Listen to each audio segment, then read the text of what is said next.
കൊല്ലം corporation മേഖലയുടെ മുഖച്ഛായ മാറ്റുന്നതിനായി വിവിധ പ്രമുഖ വികസന പദ്ധതികളുടെ സമഗ്രമായ അവലോകന റിപ്പോർട്ടാണിത്. മേയർ AK ഹഫീസിന്റെ അധ്യക്ഷതയിൽ ചേർന്ന ഉന്നതതല യോഗത്തിലാണ് നഗരത്തിന്റെ ടൂറിസം, അടിസ്ഥാന സൗകര്യം, മാലിന്യ സംസ്കരണം, കുടിവെള്ളം കൂടുതൽ കരുത്ത് പകരുന്ന സുപ്രധാന നിർണായക തീരുമാനങ്ങൾ കൈക്കൊണ്ടത്. ശക്തികുളങ്ങരയിൽ പുതുതായി നിർമ്മിക്കുന്ന സാഗര സംഗമം ഓഷ്യാനിക് പാർക്ക് കൊല്ലത്തിന്റെ വിനോദസഞ്ചാര ഭൂപടത്തിൽ ഒരു പ്രധാന നാഴികക്കല്ലായി മാറും. ആർക്കിടെക്ട് VR ബാബുരാജ് അവതരിപ്പിച്ച പാർക്കിന്റെ രൂപരേഖ കണ്ടയുടൻ തന്റെ പദ്ധതിയുടെ പ്രാധാന്യം മനസ്സിലാക്കി വിനോദസഞ്ചാര വകുപ്പിൽ നിന്നും 4 കോടി രൂപ അനുവദിക്കുമെന്ന് മന്ത്രി PC വിഷ്ണുനാഥ് ഉറപ്പു നൽകി. ജില്ലയിലെ ടൂറിസം മേഖലയ്ക്ക് പുത്തൻ ഉണർവ് നൽകുന്നതിനായി മറ്റ് നിരവധി പദ്ധതികളും പരിഗണനയിലുണ്ട്. 28 കോടി രൂപ ചെലവിൽ നടപ്പിലാക്കുന്ന തങ്കശ്ശേരി ബ്രേക്ക് വാട്ടർ നവീകരണ പദ്ധതിയുടെ ആദ്യഘട്ടം നവംബറോടെ ഘട്ടമായി പൂർത്തിയാക്കും.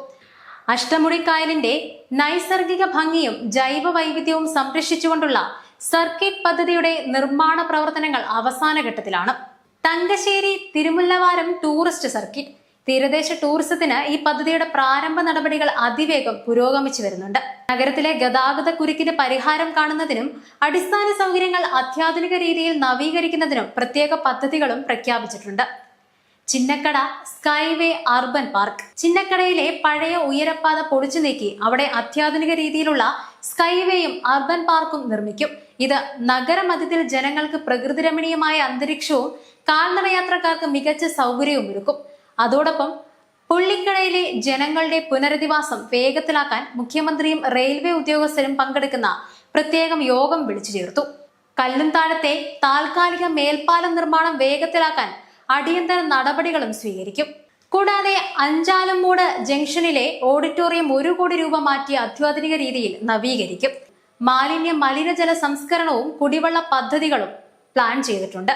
ശുചിത്വ നഗരം എന്ന ലക്ഷ്യത്തിലേക്ക് കൊല്ലത്തേക്ക് നയിക്കുന്നതിനായി പരിസ്ഥിതി സൗഹൃദ മാലിന്യ സംസ്കരണ സംവിധാനങ്ങൾക്ക് മുന്നറിയിപ്പ് നൽകുകയും ചെയ്യുന്നുണ്ട്. BPCLുമായി ചേർന്ന് കുരീപ്പുഴയിൽ മാലിന്യ നിർമ്മാർജ്ജന പ്ലാന്റിന്റെ തുടർ നിർമ്മാണ സാധ്യതകൾ വിദഗ്ധ സംഘവുമായി പരിശോധിക്കുകയും ചെയ്യും. നഗരത്തിലെ മലിനജല സംസ്കരണ പ്ലാന്റിന് ആവശ്യമായ ശൃംഖല ശാസ്ത്രീയമായി സജ്ജീകരിക്കുകയാണ്. കളക്ട്രേറ്റ്, തങ്കശ്ശേരി, കുരീപ്പുഴ എന്നിവിടങ്ങളിൽ 3 അനുബന്ധ പമ്പിംഗ് സ്റ്റേഷനുകളും നിർമ്മിക്കും. കൂടാതെ നഗരത്തിലെ കുടിവെള്ള ക്ഷാമത്തിന് പരിഹാരമാകുന്ന ഞാങ്കടവ് പദ്ധതിയുടെ തുടർ നിർമ്മാണ പ്രവർത്തികൾ വേഗത്തിൽ പൂർത്തിയാക്കും. പരിസ്ഥിതി സൗഹൃദ ഊർജ്ജ ഉൽപാദനം ലക്ഷ്യമിട്ട് അഷ്ടമുടിക്കായലിൽ ഫ്ലോട്ടിംഗ് സോളാർ പ്ലാന്റ് സ്ഥാപിക്കുന്നതിന്റെ സാധ്യതകളും പരിശോധിക്കും. ജില്ലയിലെ സുനാമി ഫ്ളാറ്റുകൾ അറ്റകുറ്റപ്പണി നടത്തി നവീകരിക്കും. ആവശ്യമെങ്കിൽ താമസക്കാരുടെ ക്ഷേമം ഉറപ്പാക്കാൻ പ്രത്യേക പുനരധിവാസ പദ്ധതിയും തയ്യാറാക്കും.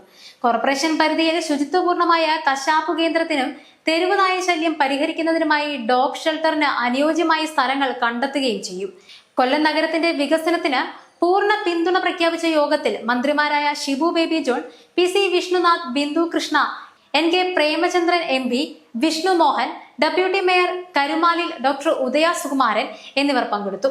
കൂടാതെ കോർപ്പറേഷൻ സ്ഥിരസമിതി അധ്യക്ഷരായ MS Gopakumar, Vincy Baiju, A Sadakkath, T Lailakumari, Kuruvila Joseph, M Rajasree, LDF parliamentary party നേതാവ് C Babu, BJP parliamentary party നേതാവ് TG ഗിരീഷ് എന്നിവരും harbour engineering, irrigation, inland navigation, ജല അതോറിറ്റി, ടൂറിസം തുടങ്ങിയ വിവിധ വകുപ്പുകളിലെ ഉന്നത ഉദ്യോഗസ്ഥരും യോഗത്തിൽ സംബന്ധിച്ചു.